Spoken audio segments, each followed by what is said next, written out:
this book makes me so happy, and I have considered getting Good to See You Again Lemon tattooed on my body. I've considered it. Will I do it? No, absolutely not. But I have considered it.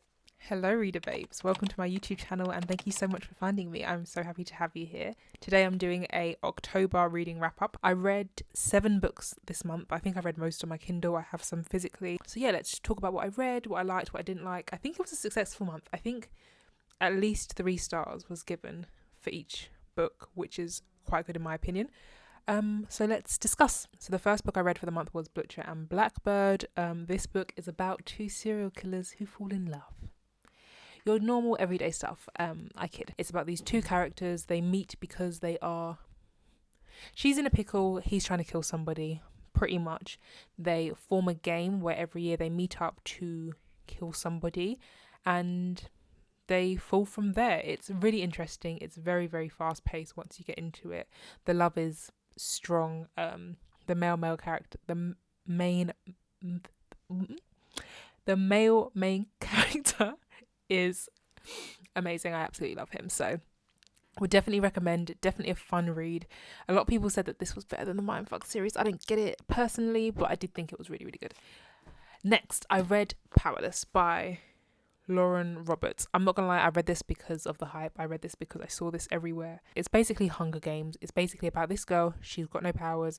She lives in a world where you need to have powers or the king wants you dead.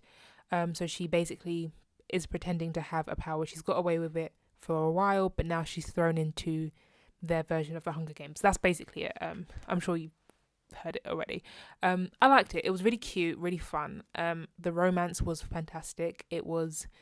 I like a romance with like some banter and that kind of thing. I think I gave this a 4, but I honestly, rethinking about it, I probably would give it a 3.5. I enjoyed it. It was cute. It was fun. I would recommend it. It does do things that have been done before and have been done better before, in all honesty. But I enjoyed it. It was cute. Now we're going to the start of the show. Okay, we're going to the start of the show. I saw somebody talking about this book on YouTube, and I was like, okay, sounds cute, sounds like a vibe. I'm going to add it to my Amazon basket. Was I going to check out? Probably not, but I added it. Me and my mum share an Amazon. So she bought something on Amazon, and she checked out the book for me. Because she bought it for me, I read it. Like, I probably wouldn't have checked out, and I probably wouldn't have read it if she didn't do that. I will forever be grateful to her because I think this is my favourite book. I think this is my favourite book of all time. I loved it. This book made my heart swell. It just, all the emotions I want to feel, I felt them whilst reading this book. This book is a 7-year slip. It's very, very popular right now. I know you've seen it everywhere. It's basically about Clementine. She lives in New York. She lives in this apartment. She's in the publishing industry and she loves her job. She's always been very, very close to her aunt. Her aunt is this fun, outgoing character. They travel the world together. I think they said that they've been to like 40 countries together or something crazy like that. They're really, really close. Unfortunately, her aunt passed away a few months ago, left her apartment. And her aunt has always said, you know, this apartment is like a magical, it's amazing. And she was always like, yeah, okay, cool, love that. Okay. Until she realised she wasn't lying. Her aunt left her the apartment in her will and she moved in.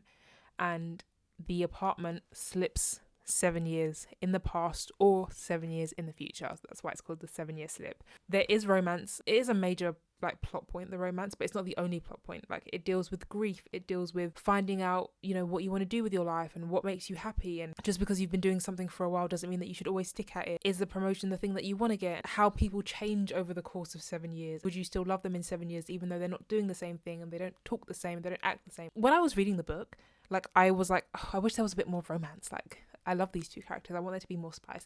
Or when I was reading the book, I was like, oh, I wish that there was more, you know, drama in the workplace, or I wish there was this.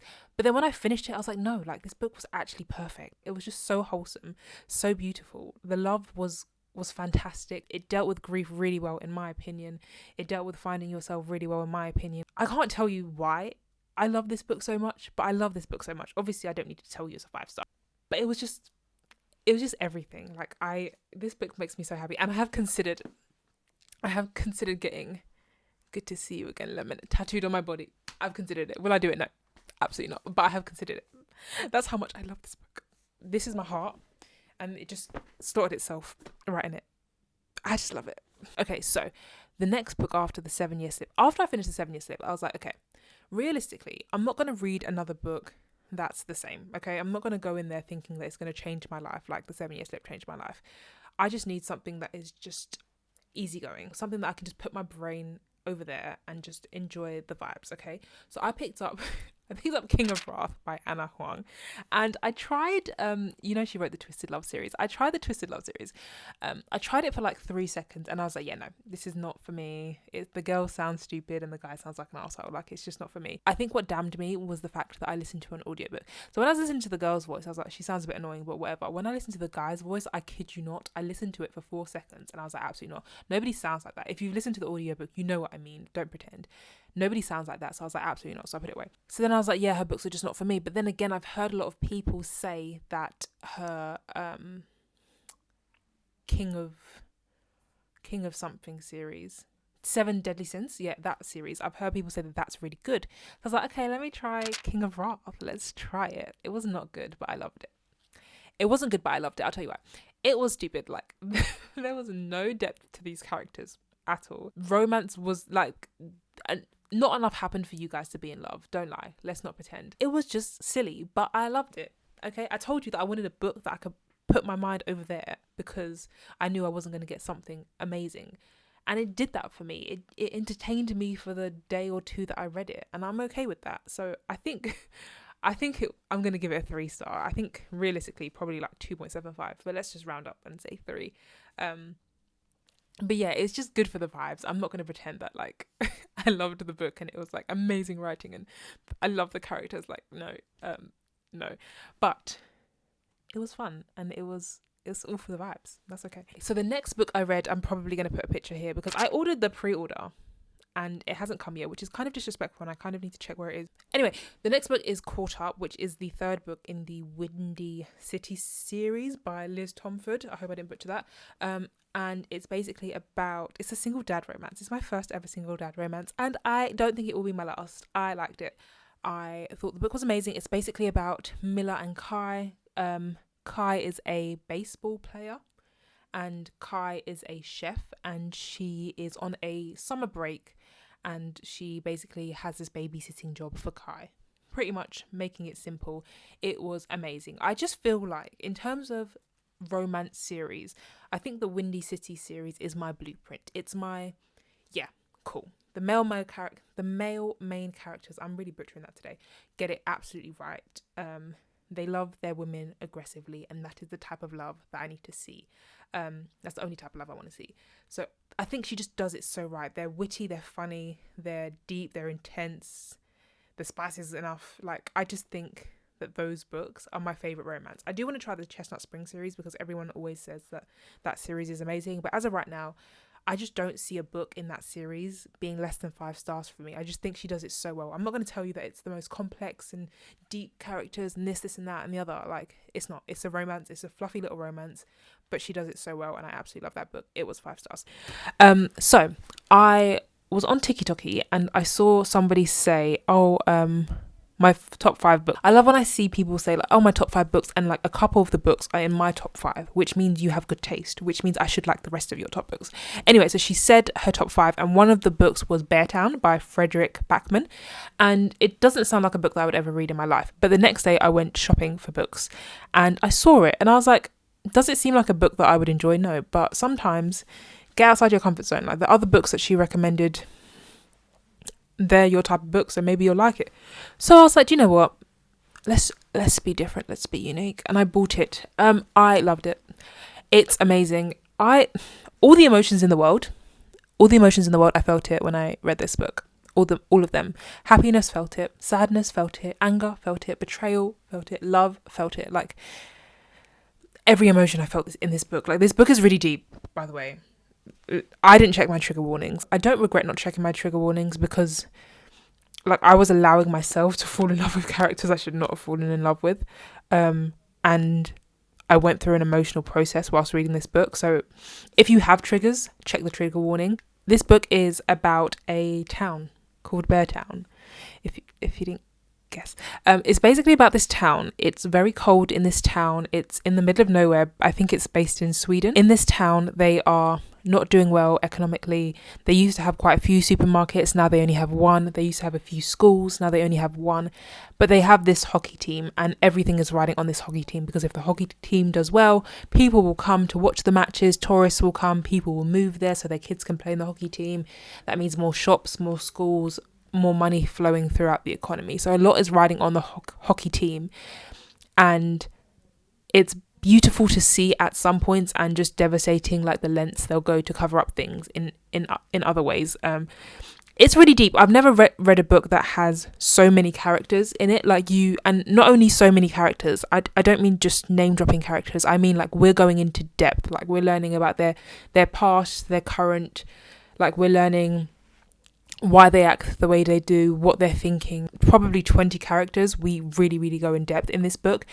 But it's told so amazingly. It's told in a way that you're not thinking like, oh my gosh, like I forgot, who is that person again? Like when he introduces a character again, like he references things that we learned last time, and he builds emotional connections with the characters. So you're going to remember the characters. Like, I don't know, it was written so amazingly, and you just fall in love with some of these characters. You hate some with a passion, but some of them you fall in so deep in love with them. I don't know, that this book was just amazing, and it's not my type of book. Like, if there's no romance, I'm not reading it. That's my rule. Like, I need someone to cheer for. Like, I need a couple to cheer for. But this wasn't a romance book at all. It was a completely character-driven book. There were so many characters. They were so complex, but I just loved it. Like, it was an easy 5-star for me. Yeah. I don't know. I never thought I'd be sitting here saying I've read this book. I think this is the first book as an adult that I've read by a man. And it was just so good. Okay, so, guys. I read Harry Potter for the first time in my life. I've never watched the books. Wow. I've never read the books, and I've never watched the movies. Until now, I can say that I have. I read this book, loved it, and then I watched the movie. I am going to do a full Harry Potter vlog. I am on the second one now, and I'm loving it.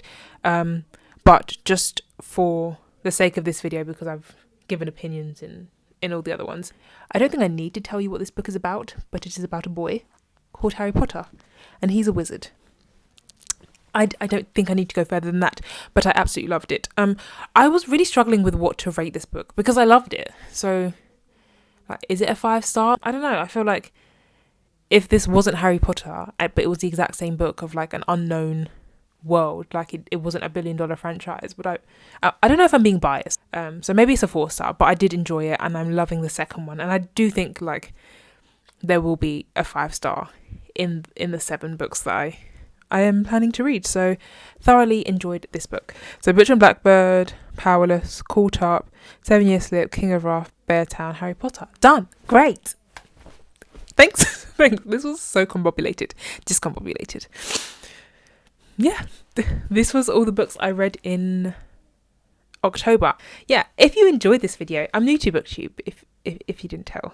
If you enjoyed this video, please consider liking it and following me or subscribing to me, because I am having so much fun talking about books. Like, usually I just talk to myself, but now I'm talking to my camera, which is just as weird, but yeah, subscribe, bye.